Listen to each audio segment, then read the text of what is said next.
So it's been a while since I geeked out about physics on here, and let's change that today, shall we? As you guys know from the title, today we're talking about special relativity. Here's the deal, if you spend any time at all on the physics corners of the internet, you'd most likely have heard about the black body radiation Max Planck story about quantum mechanics. But you don't quite often hear about how special relativity was conceived of in the first place. It's actually a great story, and I know I'm a little biased since the initial experiment was conducted here on campus. But here's the thing, even Wikipedia says that it is the most famous failed experiment in physics. So it is a big deal, alright? Michelson Morley. Here's the thing, when wave mechanics was first discovered, it was believed that all waves needed some sort of medium to travel through. Light was no exception because light was a wave. And so the natural question arose, how does light travel from the sun to the earth when there's no medium in between the sun and earth that we know of? And so physicists at the time pre-Michelson Morley believed in the ether, that the earth was traveling through this luminescence fluid called the ether. I'm not even making this stuff up, it's real, Google it. And so the idea that Michelson had was that if Earth was traveling through this fluid, he would be able to see a difference from the light rays that's traveling parallel to the fluid and perpendicular to the fluid. And he did not find a difference even with the most precise optical instruments we had at the time. So at the time, Michelson declared that this was a failed experiment and he just thought his optical instruments were not accurate enough.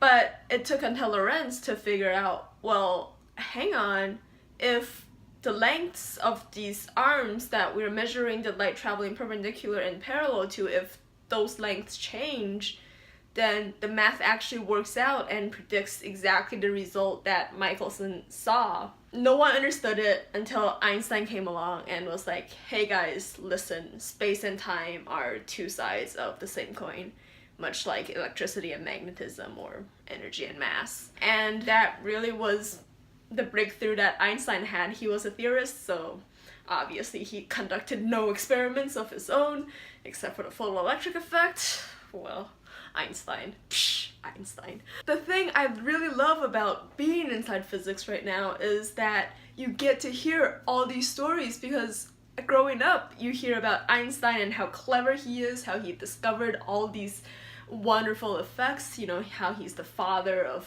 special relativity, general relativity, and he's even kind of involved in quantum mechanics.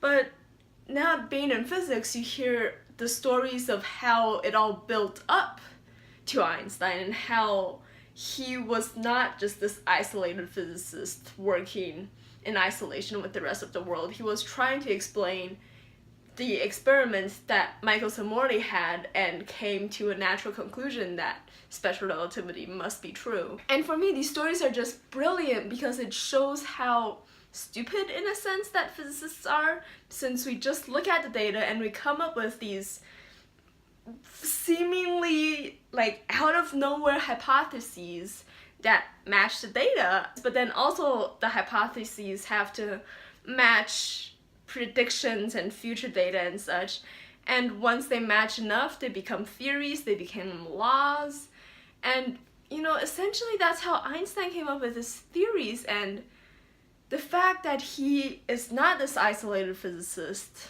gives me really hope that I can do something with my physics life, because like I am not as smart as Einstein. Let's get that out of the way first. I am not even as smart as Newton, although I know calculus, so I guess, I mean, you know, standing on the shoulders of giants. You know, I will not die believing that quantum mechanics is a fraud. Though, you know, it might happen that in my lifetime we prove that quantum mechanics is a fraud and that all our physics is wrong. Boy. So yeah, I just really love physics and how data doesn't necessarily speak for itself, but data, at least raw data, is what drives us places. I mean, for the most cutting-edge experiments today, the data obviously needs to be interpreted and doesn't speak for itself, but for your most basic undergraduate lab data, those data really do speak for itself. One of my friends was doing the Compton scattering experiment, and you'd collect data of, I believe it's the photon energy versus the angle theta of the scattering, and you're supposed to see a little bump. And you do. The bump is predicted by the theory, and the raw data shows the bump. Like, there is no interpretation going on there. It's just that matches. For me, the theories that are most beautiful are those really core fundamental theories that describe how everything works. And I don't know, I just don't understand why not more people are fascinated by all of this coolness that is physics. The people that don't know Alice that much have already left, haven't they?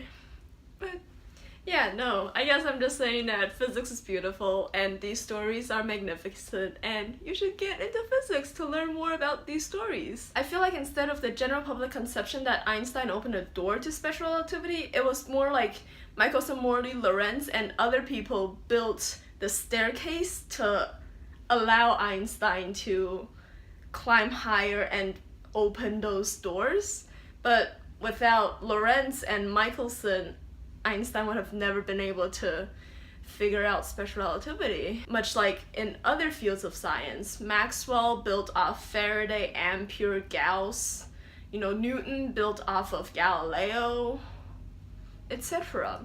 I mean, physics is beautiful and it's really a giant collaboration, and deep down I just really love that as someone that's a world citizen myself, it's great to be able to see all the physicists come together and discuss ideas, like in the Standard Model at 50 Years conference that I went to over this past summer.